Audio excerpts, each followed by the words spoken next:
just a few things. I think, first of all, I appreciate what AUVSI is doing. I don't believe they're a standards organization. And I think that we have to be very clear what we define as a standard versus a framework, right? The Green UAS is a framework and a pathway. It's not a standard, right? NIST, ASTM, IEEE, these folks make standards. And with respect to Brett, you're my closest homies. I disagree in that regard that I know that ASTM, and you can ask folks at IEEE, they're creating standards. And I would argue everybody technical who's building our products would rather defer to a standards organization versus a industry organization for a specific type of way to build a product. This is how we've been building computers. We've built Wi-Fi. We've built EVs. A lot of disruptive technology is through these types of standards orgs. So I mean, to be clear, our framework is built off of standards from other bodies like ASTM, NIST, ISO, others. So the cybersecurity framework it's NIST 800-53. And well, it's more than that actually, but certainly that is an element of what we've incorporated. I mean, I think, and to your point, like, and I know you in your original LinkedIn post sort of sparked a lot of this. You kind of said like, this is not appropriate for AUVSI to play this role. I think we strongly disagree. Like, nobody else was doing this. So, we stepped in to fill this void because our members and because the end users were saying, hey, this is a huge problem. So, any one of those other organizations or any other organization could have stepped up and said, hey, we're going to invest hundreds of thousands of dollars and, a year's worth of work and do this. We stepped up and spent hundreds of thousands of dollars and a year's worth of work to do this. So, like, I reject the criticism that, like, this is not the place for AUVSI. Like, I think that's just like. I should mention, for y'all to create a framework, it's fine. I think the term standard is where I have an issue here. Because with respect, the thing you just explained to me the last 30 minutes, or sorry, last 2 minutes, it's going to create a lot of confusion with everybody who's just watched this. And all the people know this, from Tim to Charles. You guys are the experts from public safety. How many other people that you know in public safety have this type of knowledge and fluency, or end users or procurement officers? They don't, man. Anyone who's sold to those people knows that people think, oh, it's not on the blue list, I can't buy it. There's a lot of misconceptions, and I appreciate the educational efforts you guys are making. I think that what you just said, that there's a pathway for blue and there's not exactly one as well, is going to create a lot of confusion. And the fact that whatever, I'm sure it's for political reason you decided to exclude DJI, that's going to create even more disruption, right? Really. Like, it's a really hard thing to say, and I'm not, I'm not gonna, it's a political conversation, and that's the problem. Is politics have come here and I think diluted our industry, and it's a shame. It is what it is. We have some real things we have to do as a country. I believe we have to support our domestic base. I'm just concerned that there's confusion in the program and how it's been executed. The intent is fantastic and it's important. I mean, you guys have brought people together from Australia, but you didn't answer Randall's question. Can a Chinese company really do that? Yes, but until when? Because the Chinese company is not NDAA compliant, and then they can't use federal funding to purchase those types of stuff, then what's the point? You see what I'm getting at here? I mean, we don't set federal laws, so we don't. Exactly. That's what I'm saying, though. We are out there actively working on a solution, and as I said when I talked about it, like, we have every intention of evolving this framework as we get feedback as we go along. I mean, that's one of the great things about what we've stood up. Is that we have the ability to pivot and be nimble and offer other solutions. Next week, getting ahead of myself, but next week at Exponential, we're going to launch our broader trusted cyber program that has frameworks for air, ground, and maritime.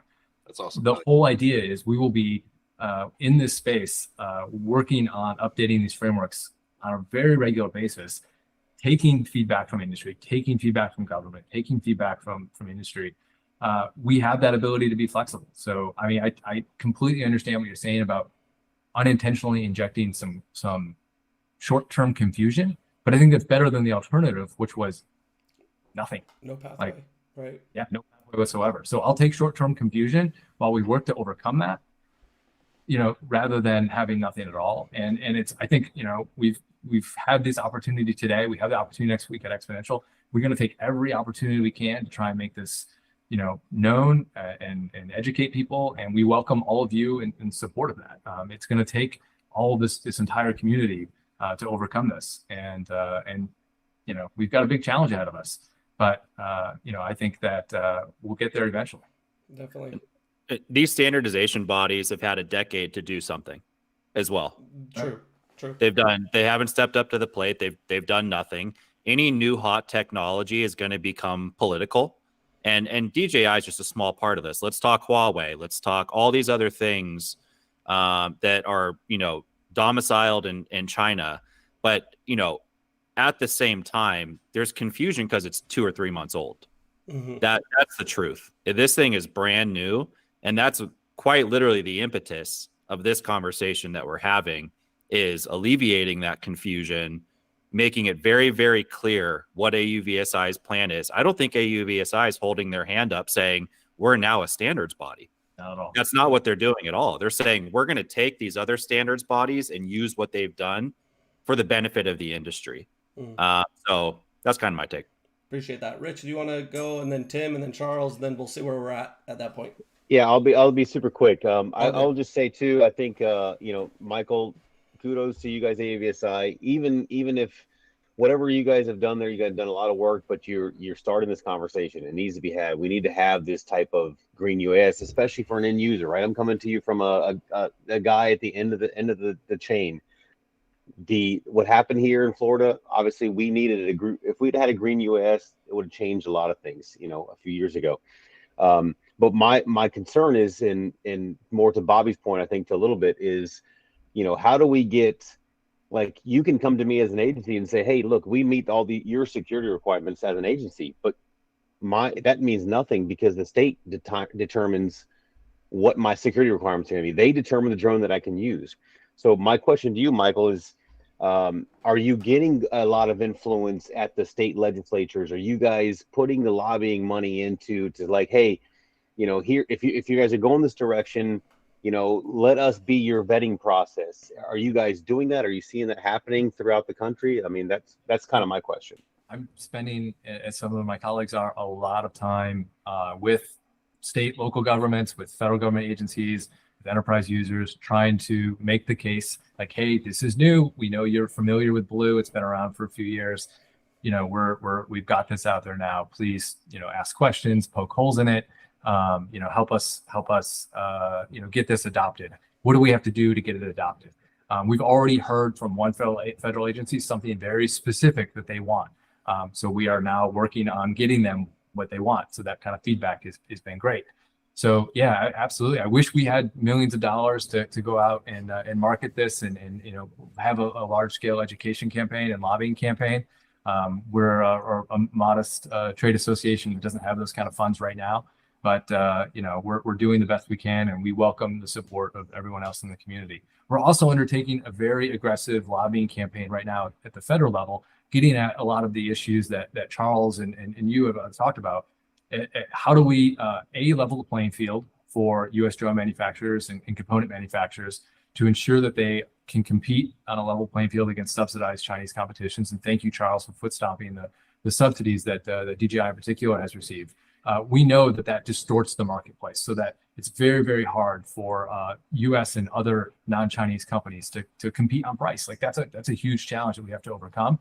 But we've seen how Congress has helped with other industries, like the solar industry, with the Solar Energy Manufacturers Act, with the advanced battery technology industry, with semiconductors, with the CHIPS Act. So there have been steps taken to help level the playing field and bring domestic manufacturing back on the U.S. We are actively working on some ideas. We'll be coming forward to the industry and to the community with some ideas soon in form of a white paper that we'll be seeking feedback on. I had the chance to talk to Charles' partner, Chris, last week about pursuing something like what I think Florida just rolled out in the last day or two, about like this rip and replace model. The country's doing that now with Huawei and ZTE technology.